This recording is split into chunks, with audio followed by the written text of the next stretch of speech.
Hello, everyone. Welcome to a new episode of the Guy Panic Podcast. I'm your host, Guy, and we have plenty of things to cover this week. But first, I want to cover something that happened last week when I was not, after I was done recording my episode, right? Because this is what always happens. I record something like a podcast or even a video. I post it. Then something that could have totally been part of that is then happens afterwards, and I get very mad. Like a big news story, some sort of big thing happening. Like last week, I posted my podcast on Saturday, said, okay, good. I, go about my day, and I see in the news, Joe Biden has pancreatic cancer. Joe Biden has ass cancer. Joe Biden did not jerk off enough, and his balls got done dried up. His prostate not been touched, pussy not been touched his entire life, dry as the Sahara Desert, and now he has cancer for it, and he'll probably maybe live another 5-6 years. Granted, he was probably already on his way out. There was great news story, and it could have been on the last podcast if I had just waited, but no, had to be afterwards. Anyways, let's talk Joe Biden. Joe Biden having ass cancer is like, it's not a punchline. We'll get a real punchline soon, or sooner than later, but it is a pretty good joke, right? This fucking guy, why did he run again? Imagine if he got elected again. Just imagine that. And then, not even a year into his presidency, he has cancer. Would they hide it if he was president? Some people are saying he hid it when he was running, right? I can't verify that. I can't tell if I can agree with that being the truth or not, if he was hiding his cancer. I believe his staff would have hidden anything besides cancer, and they probably have. I don't think Joe Biden's that fit to be president. I don't think Trump's fit to be president either, right? Like, if you watch Trump, he spends all day just sitting on a desk talking out of his ass, and then goes through scripted nonsense like, oh yeah, give me these bills, I'll sign them, and then he looks around like a dumb child and goes, what did we sign? What? But Donald Trump can speak loud still and can bullshit still. Joe Biden can't do that, and therefore was kicked out of being the president for the younger Kamala Harris, who then made her campaign about literally nothing and was just going to be Biden 2.0, and then lost, and then now we have Trump. Cool. Thank you, Joe Biden and his family, because it was Joe and his family who wanted to run again. It wasn't necessarily Democrats. I think even they knew that people wouldn't like Joe Biden. I love it when like liberals like act as though like no one had problems with Joe Biden. Like no voter had any reason to be like, I don't want Joe Biden to win again. I want him to run again. I wouldn't vote for him again, even if I was going to vote, even if I voted for him last time, right? I love those people because like it's just so clearly not true. Like a million old man jokes were made about him when he was president, right? He had made his first campaign like, okay, when he first ran, the vibes of that campaign and that win was us returning back to brunch. Remember that like meme where it was like annoying effete liberals even during COVID saying now that Biden's back in, now that a Democrat who isn't Donald J. Trump is in, we can all just kick back, relax, the political machine can run itself. There was no more issues or problems anywhere in the globe, and we can just go back to having brunch or lunch, as if their fucking asses couldn't have gone and done that when Trump was in office. But no, because, like, okay, how do I score this? Listen, you should dislike Donald Trump. You should think he's a bad person, and his administration is very bad, and they're constantly doing bad things, and you should know about those bad things, and think about any possible way you could maybe try to speak out against it. But what's not going to work, what doesn't work, is like making him your personal villain. Like, and I mean like personal, like Mueller, she wrote mega lib personal villain. That's what everyone fucking did back in like 2016 through 2020. Is Donald J. Trump was their personal arch rival. Every late night talk show host made fucking buku bucks off of covering every single thing Trump did. If Trump like sneezed in the White House, they covered it. You see, if Trump coughed at the wrong time during an important ceremony, that same night you'd have Stephen Colbert go and go, everybody, he ruined the sanctity of Stephen Colbert, the same guy who was great at covering Bush in an ironic parody way with the Daily Show. No, the Colbert Report, but he was on the Daily Show, just not the main guy, right? Like, fuck, man. That's where the Orange Man bad meme came from, and what that did, in a way, is it kind of tamed Trump's negative aspects, right? Good example of this, I think, is in World War I, right? Both sides in World War I, the Allies and the Central Powers, they had made shit tons of propaganda about the other side being bad. But the Allies made propaganda about, mainly the German Empire. I mean, the Ottomans and the Italians weren't much of a threat, but mainly them being like evil, disgusting, apish monsters who are gonna grab your women and stab them with bayonets, right? Like something horrifying, something that would really piss off the effete Georgian era, like British man, But then the propaganda in Germany portrayed their enemies as comedic, as like dunces, and it didn't work as well. Also, there was some Allied propaganda that also did that, and it didn't work as well. Disgust and anger work much better than comedy. And not like the gay anger where they cry about it. I mean, like, righteous anger. Damn near, I wouldn't call it violent speech, but very aggressive speech works way better than anything else. That aggressive speech, anger, and disgust has been the main conservative tools in running elections the last, like, fucking 8 years. And it's worked very well for them. The only reason, there's a couple of reasons why Trump lost, because of COVID, I bet. Also because Trump's first presidency was kind of a mess in terms of actually getting things done, right? Because the second half of it, like, he didn't do much of anything, right? But, I think they learned that mistake with this one. They're going to try to get as much shit done as possible, right? But, yeah. But, thanks, Joe Biden. Thank you, liberal news media establishment, for making a bad presidential candidate and administration into a laughingstock, which means that they can still do whatever they want, but they'll just get mocked by people they don't like doing it. Whatever. But yeah, Joe Biden has ass cancer, pancreatic cancer. Sorry, not pancreatic, prostate cancer. And unfortunately, people who have that usually live like 3 to 5 years after their diagnosis. Now, if this was hidden, then you might, clock out a bit sooner. But nothing's stopping him from running again. He could run in 2028. Who else do the Democrats have in 2028 besides Joe Biden? Who? Gavin Newsom? He could run, but you can... Any Californians who listen to me understand that the rest of the country doesn't like you. Maybe Oregon likes you. Maybe Nevada. Maybe. No, probably not. And it's not your fault. California is a fine state. I've been there plenty of times. Great weather, great local culture. Could do with some less car infrastructure, and the entirety of San Francisco Bay was just a giant waste of space and potential. But it's a pretty cool state and full of pretty cool people. The rest of the country doesn't like you.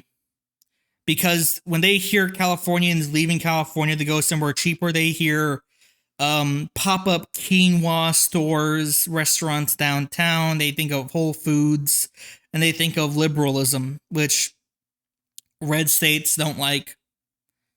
So they can just run an easy campaign saying Gavin Newsom's gonna make the rest of America like California, and that will win them purple states like Ohio and Pennsylvania and North Carolina very easily, right? So I wouldn't run Gavin Newsom, and I don't like Gavin Newsom that much either. I think he's if you listen to his stupid podcast a couple weeks ago, like he had Charlie Kirk on, and he was amiable. He's totally going to I'm gonna be a centrist who appeals to the right as much as it appealed to any progressive liberals, more so the right even. Right, he's gonna do what Kamala did. He's gonna appeal to the right to try to win over voters who already think he is satanic, socialist, pedo Jesus. That's what they think he is. They don't like him. He's not going to win over their votes. So don't run him, Democrats. Run Tim Walz? Maybe. Sure. I mean, he has the loser target. You could paint him easily as a loser, as the reason why Kamala lost. Granted, he does have both candidates do have the added bonus effect of being white men, which track record wise with the Democrats has been very successful. Now, Barack Obama won, I think, because he was just like, let's try something new. Let's do something a bit different. But I think nowadays everyone's so racist that you could probably maybe be forced just to run a white man, right? So Tim Walz could maybe run. He's not that bad of a dude. I mean, he's still like a lib, but he's from like a Midwest state, which is, you can't really criticize them that much as a state, you know? You can't criticize, where's he from? Wisconsin, Minnesota? You can't criticize them because they have it rough. All they got over there is cryptosporidium. Don't be mean to them. He could run, sure. AOC, I mean, no. You have tried this. I'm sorry. The country's too chud-coded to run a brown woman as president. Maybe a vice president, but not a president. And conservatives have been brain broken over her existence the past 10 years. So probably not. Unfortunately, probably not. Also, like, her and Bernie have been doing those weird rallies where it's just like populism, kind of, maybe, yay, right? And they're okay. They get numbers, but like if you look at them, people have been to them and they're like, it's just full of old people and people who voted for Kamala, and they're just trying to get out there and do something. And it's probably a good like coping mechanism for the current administration, but like I don't think she's that viable of a candidate in terms of the rest of the country because she's just so easy to attack from conservatives that it's not hard. Again, they have to go for a white man. Why? Because then you can't do racist stuff towards them. You have to be joking if you don't think the conservatives didn't pull the race angle on Kamala. I mean, she already did the clip. They could easily do the thing where they're like, oh, she's not actually black, she's Indian. Trump literally did that. So, yeah, probably a white guy, I think. Pete Buttigieg, ready for a gay president? Maybe a gay vice president. Granted, these are all liberals and I don't like them anyways. Like, if I could choose the presidency, it wouldn't be them. But, you know, in terms of just not being Donald Trump, Tim Walz is the best so far, unless someone else is going to step up to the plate. Another candidate running in an election right now is Zoran Imani, I think. The guy, the guy, Palestinian guy running for mayor of New York City versus Andrew Cuomo, who I don't like, who you shouldn't like. Andrew Cuomo sucks. He ran New York, he was the governor of New York during COVID, and he did a fucking awful job. He had he had so many like he had these fireside chat-esque videos where he covers the COVID situation today. I don't know how to speak like him, right? He has this like stupid, slow wop voice. It ain't good. He had that thing where like it was the height of COVID. New York had no masks to give out, but he's like up there on his video saying, and as you see out there on this wall, on this mural here, we have the masks. We have displayed all the masks on this wall. It was like a bunch of like handmade masks. And it's like, you're in the middle of a mask shortage and you're going to show a big wall of masks that aren't being fucking used, idiot. and it was all those nursing home deaths that can be attributed to him. Yeah, no, I don't want him to be mayor of New York, because mayor of New York's an important office. You know, it's a big city. You're basically the king of a city state. You have a lot of power, influence over, you know, a really important area in the country. Eric Adams is not going to run again, and that's because he has too many corruption charges and is generally probably not that popular. He lost the war against the rats, which he waged heroically, but still failed. He's gonna just probably retire somewhere in Ankara, Turkey. If you don't know, Eric Adams is probably a not like an agent, but is heavily bought out by Turkey and Erdogan. He kept flying. Whenever he went on like a flight outside the country, he would stop in Turkey if he could. Right? In Ankara. It's so stupid. Like, come on. Like, a ton of times, too. It's like ridiculous. Anyways, I hope Zoran wins. I mean, like, there is some, like, stupid beef between him and, like, people on Twitter, because he's doing ads where it's like, I'm gonna help small businesses deal with the costs of being a small business in New York City, which is pretty high, right? And he's like at like a hot dog stand or a bodega, right? And there's people on Twitter, you know, probably not even people who live in America, and let alone people who can vote in New York, who are like, he supports small businesses. With small businesses are Satan, and it's like, small businesses kind of are Satan, but like not these kind. These are like the least satanic small businesses out there, because this is like a tiny operation in New York City, probably run by like a family or a couple people. They're not like the same small business that I would hate near where I live, which would be like a guy who runs a pool supply store and is like a dictator of like 30 people or even more people than that. Because, well, first off, in terms of small business as a definition in the United States, it's very loose. You have a small business with dozens and dozens of employees, right? But like the evil car-centric suburban or exurban bar and grill tyrants, that's not the people Zoran's talking about. He's talking about, like, again, a Puerto Rican couple who run a bodega, you know? A Nicaraguan guy running a hot dog stand. You know, that's what he's talking about. And it would be pretty effective in terms of populism, because A, there's a lot of those in New York City, and B, people in New York City walk around. They don't drive, they go on the subway and they walk around, which means that they go past small businesses where they usually go to get things like food and groceries and whatever the fuck, right? Which means they know these people and they care what happens to them. So if a politician goes on a fucking video and says, hey, I can be your mayor. If I'm mayor, I'm going to help out the guys you talk to every day who give you hot dogs and make them happy, and therefore make you happy since you know fucking Carlos's name. They'd love it, you know? That's all I'm saying. It'd be kind of cool for him to win. I don't think he's Satan for saying I want to help small businesses in New York City, right? And he's also not going like fervently anti-Israel, which I don't think would be that effective.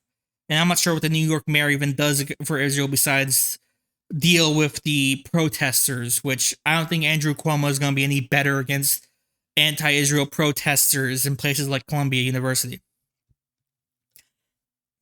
Man, Joe Biden ass cancer, really. Speaking of university, Trump is waging a monumental battle against Harvard University because of a bunch of reasons. I'm not really sure. Supposedly, he dislikes Harvard because they are anti-American and pro-terrorist agitators. They let their students just beat up any Jews on campus. And, like, I'm sorry, but I don't think Harvard University is anti-Semitic.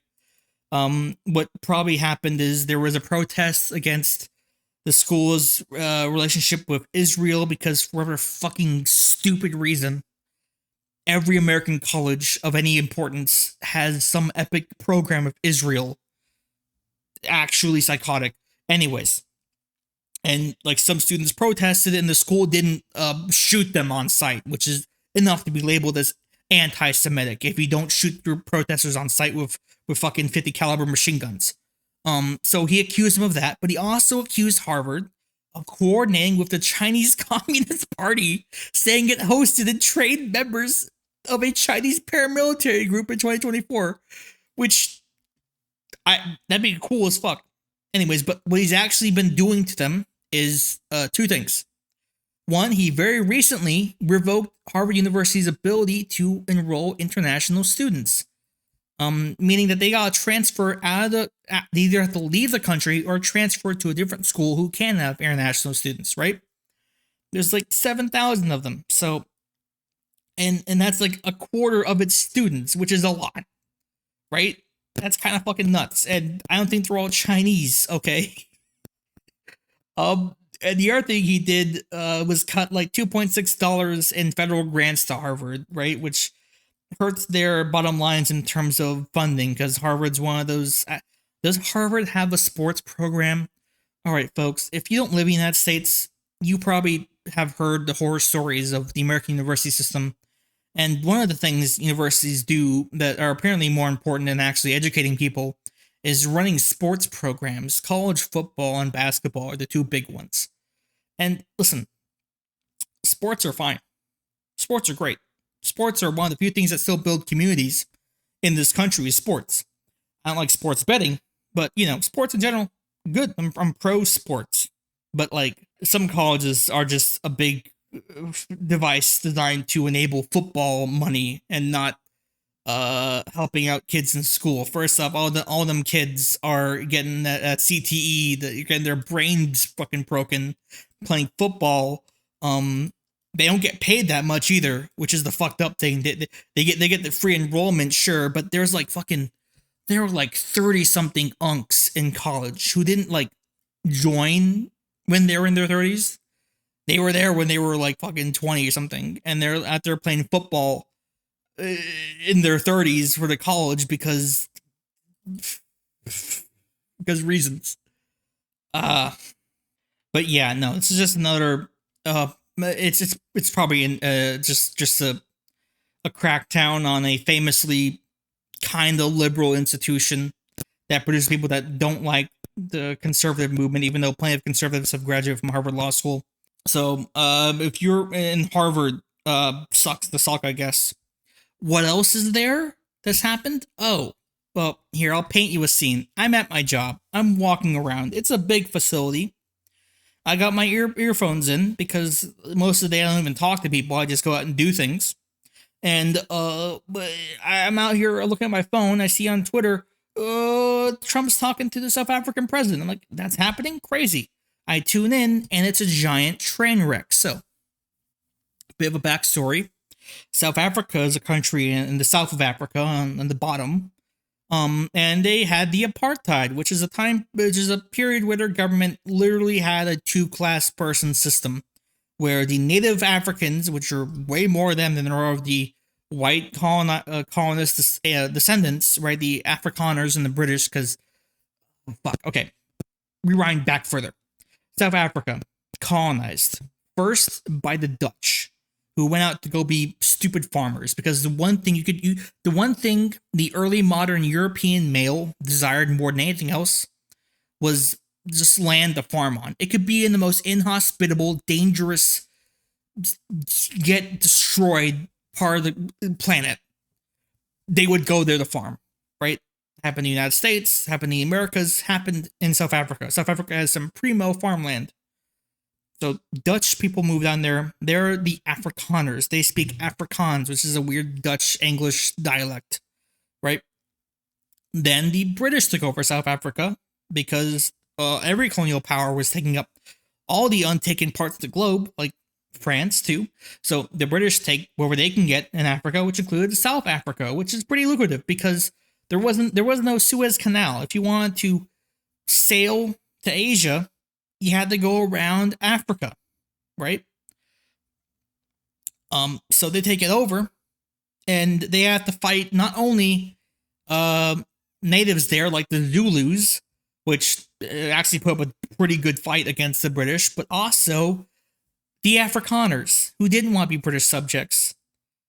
There's an event called the Boer Wars, because the Afrikaners are also known as the Boers, or Boers, or whatever you want to call them. I don't know how to pronounce that shit.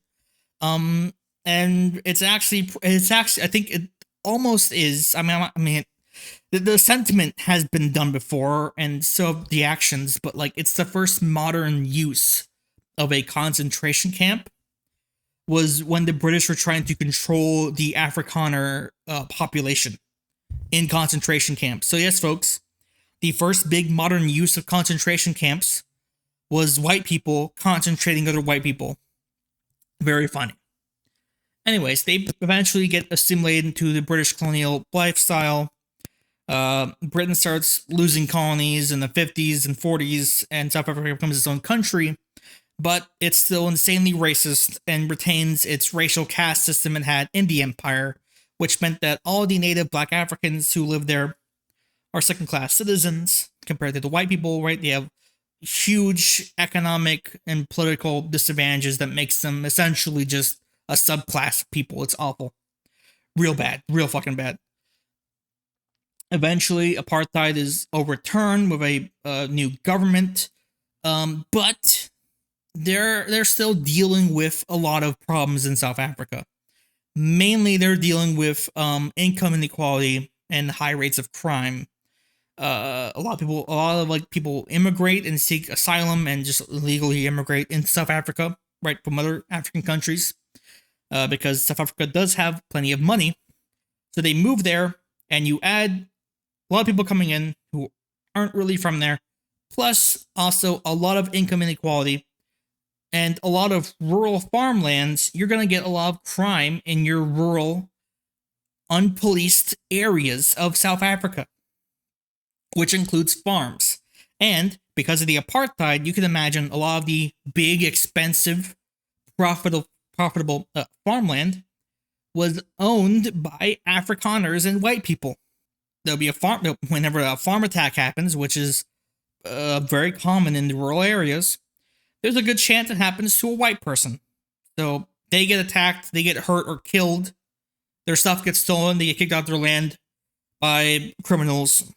And South Africa's having problems dealing with this in general because it's a big country and there's a lot of farms, and they're not gonna shell out the money for complete military and police crackdowns and this stuff. It's a messy situation, right? Unfortunately, we have a thing called the internet, and thanks to the internet, people who are scumbags can spread crazy conspiracy theories, like the South African white genocide conspiracy theory, which basically claims that these farm attacks are an example of white genocide. That the current South African government, both political parties, are actually A-OK with South African genocide. And they're trying to, Afrikaner genocide, white genocide in South Africa. And are letting it happen or engaging in it. Now, why would a white supremacist say this, right? Because South Africa is never going to be a white supremacist country, right? It's not going to be a white ethno state, right? That's the fucking funniest thing about South African white nationalism and Rhodesian white nationalism. Even though what Rhodesia is, it was a weird white nationalist fucking country, also British colonial subjects, but they got fucking their asses kicked by Zimbabwe, and now it's Zimbabwe now and not Rhodesia.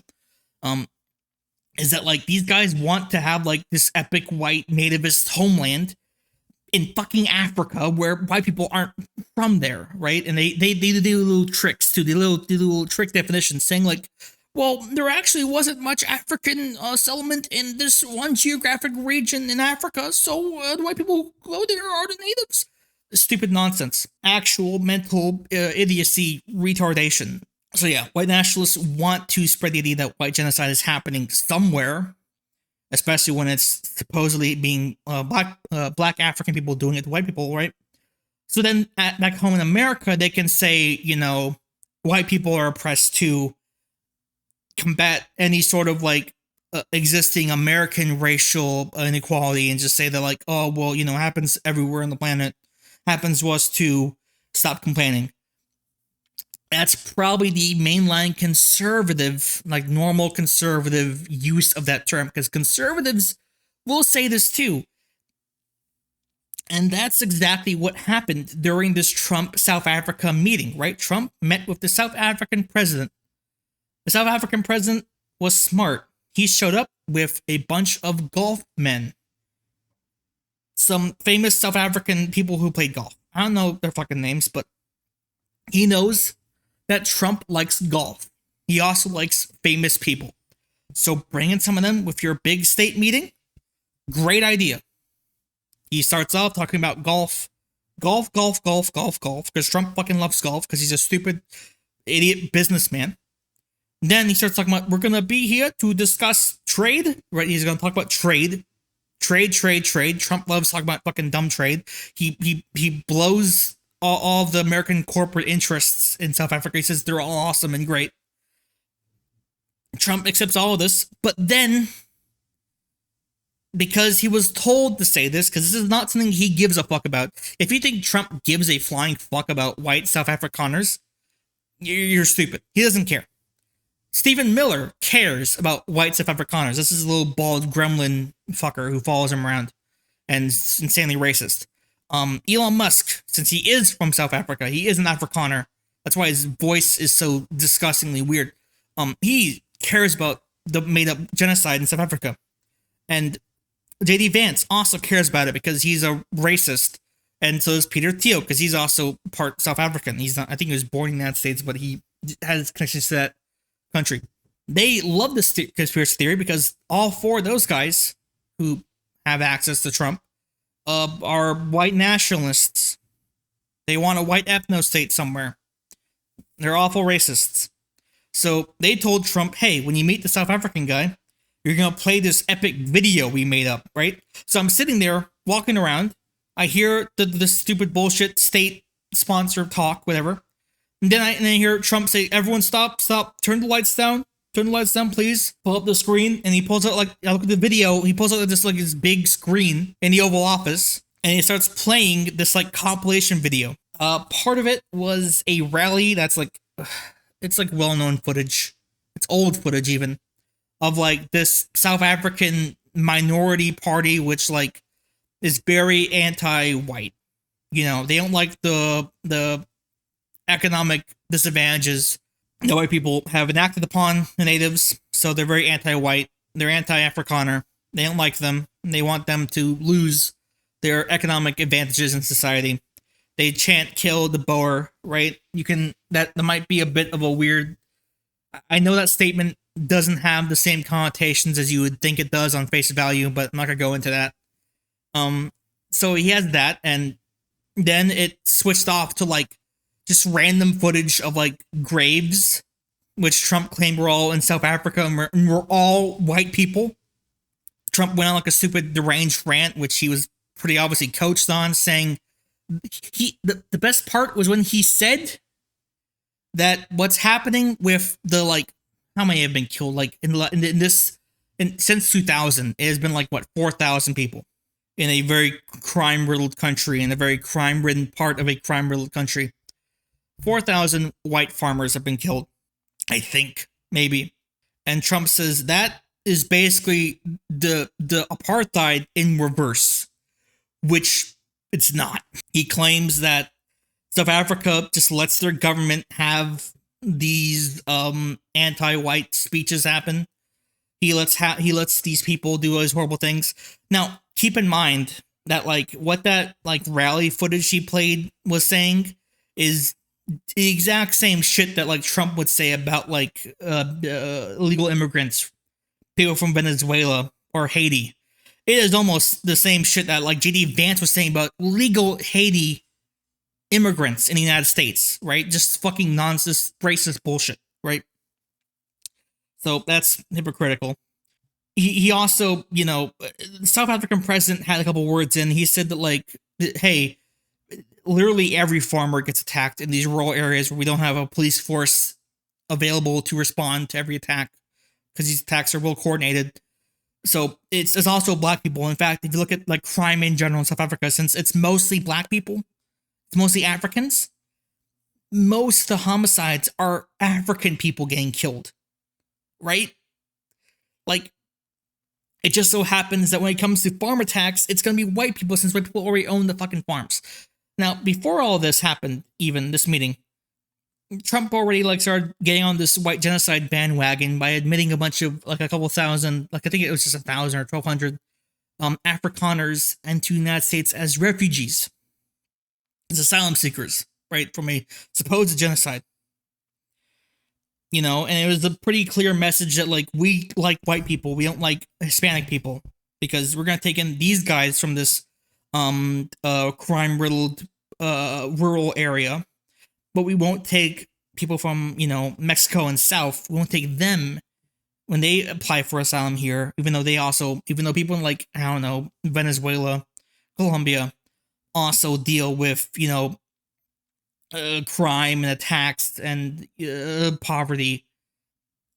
It's stupid. It was so stupid. And it's just hearing like a bunch of like more effective, non-stupid like technocrats from South Africa very carefully and calmly try to explain to Trump that like this is not a race thing. That party can have those rallies because we actually practice freedom of speech. If you would give us your epic Israeli policing technology, we could fight these farm attacks with drones or some shit. But like Trump was told to just keep yapping about it, just yap forever and ever about white genocide. It was really embarrassing. And then one guy asked him about the plane. You hear about this? He went to Saudi Arabia and Dubai, and he had like meetings, and the United Arab Emirates gifted him like 2 747s, and then everyone's like, this is a big corruption thing, and it's like, Trump will, I mean, whatever, sure, yeah, it's pretty bad, but like in that South Africa meeting, a journalist like stopped everything with his question and said, the plane, and then Trump got real mad. Oh, he got real mad about that. Even though I love that journalist too. He sees like Trump essentially just say like white ethno-nationalist Nazi fucking propaganda in the White House. He sees him say that, and that fucking dumb liberal journalist's brain goes, what about being inconsistent about planes? Dude, shut up. God damn it. What else has happened? There was that IVF clinic bombing. You hear about that? Well, there was a fertility clinic in California, which was bombed. Now you might think, California fertility clinic, this guy is anti-abortion, I bet. No. This guy was actually pro-abortion, but he wasn't pro-abortion. He was anti-life. Yep, out in Palm Springs, California, a young man detonated a car bomb. He was like 25 years old, and he blew it up. He only killed himself, thankfully. He killed himself and injured like 4 people. But like, he was actually getting like praised by he was going a bit nuts over IVF, in vitro fertilization, because he was like he had like a Reddit screed he posted before he blew himself up, and he said he's a pro-mortalism. He's a pro-mortalist. His basic logic was that like nobody asked to be born and be subject to eventually dying, so nobody should be born. It's extremely Reddit. This guy is extremely mentally ill. You can read it I'm not gonna read it out to you. It's very cringy. Like, and his reasoning is like some like weird suicide pact with his friend who also died. But like, it is cool how we have like the Reddit years of lead starting. What else has happened? Oh yeah, Gerry Connolly died at 75 years old. You know who Gerry Connolly is? He was the Mad Dog House Oversight Committee, the guy who was going to take Trump to task. At least that's what the Democratic Party was going to say he was going to do. But in actuality, Gerry Connolly was like a, old guy who was like 6 months ago, 7 months ago, diagnosed with cancer too. stayed in office. He wasn't going to get reelected, but then he died in office of cancer, and he's 75 years old. Yet, these old fucks out of my government. Does this happen everywhere? Do other countries have people die of old age in office? Have judges die of old age in office? Do we have? Is there any pressure from anyone anywhere saying, "Buddy, you're old. Go do something else. You've done a good job. You've been a politician for most of your life. Take a fucking break. Get someone else in there." But no, in the United States, we have this shit happening. It's not as egregious of a in-office death as like Ruth Bader Ginsburg dying as the judge and not stepping down to get someone else elected. Or fucking super old ass Dianne Feinstein, which is the worst one. Because she didn't die of cancer.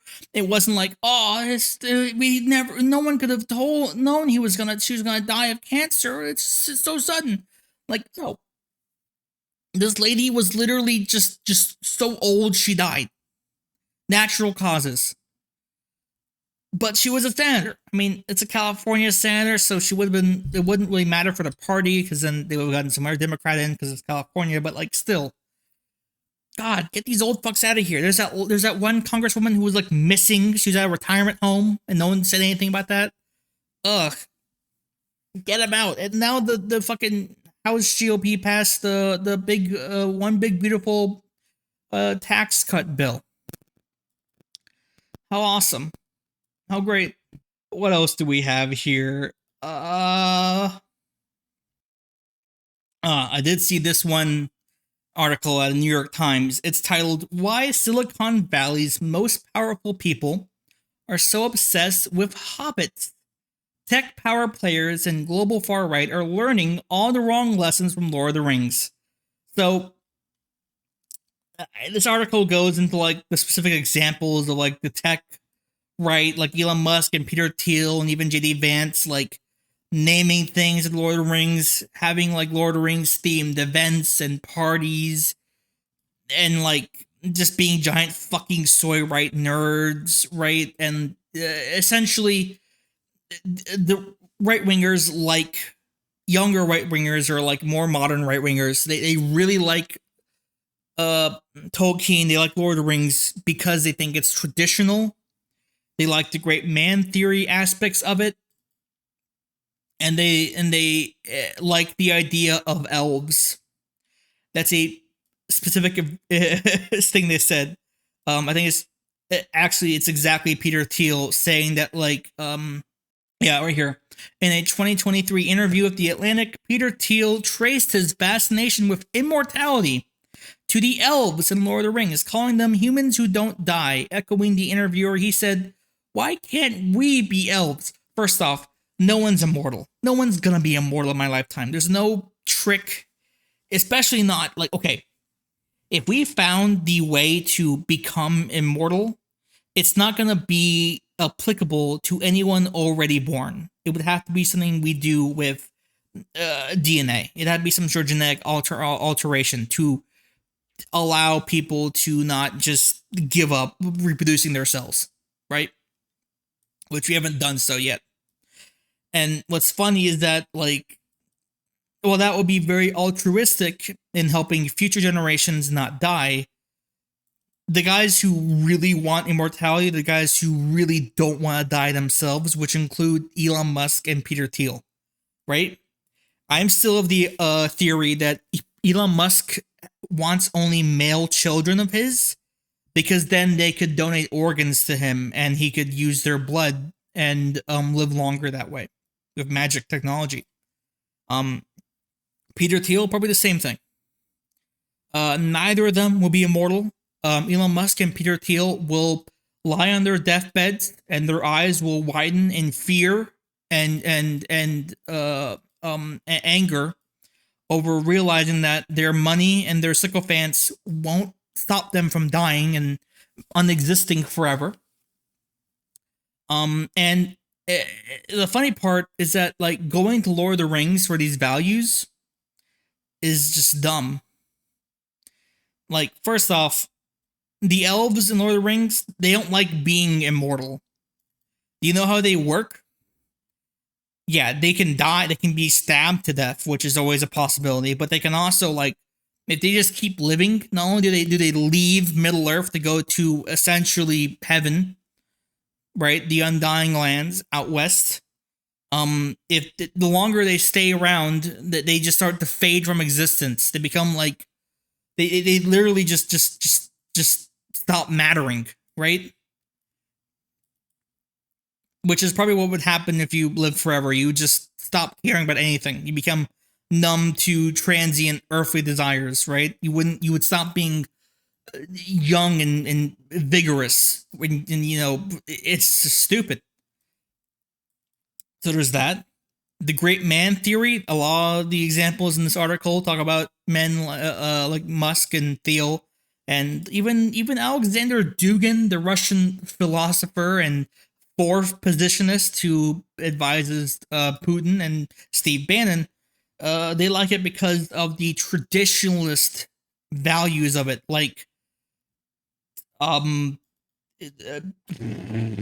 in the forest and talking to a wizard. That's very traditional. And magic, like, okay, yeah, the Tolkien was a Christian. There is plenty of Christian symbolism in his book, in his writings, but like it's not like traditionalism. He's more anti like industrialism than anyone else I've ever read a book from. He doesn't like industry. He likes nature and handcrafts. That's a big thing in his books, is that the best things made are made by people's hands, and with respect to nature. Like everything the elves make is of the best quality, and they live in trees. The elves, they love nature. Elon Musk and Peter Thiel hate nature. They want to defy it forever. They want to build giant data centers that destroy nature. So it's not really traditional, huh? Right? Also, I know it says they've read it, but like every maybe not Peter Thiel and Elon Musk, but I can assume every like big conservative you see nowadays who's like, Lord of the Rings is traditional and epic, and is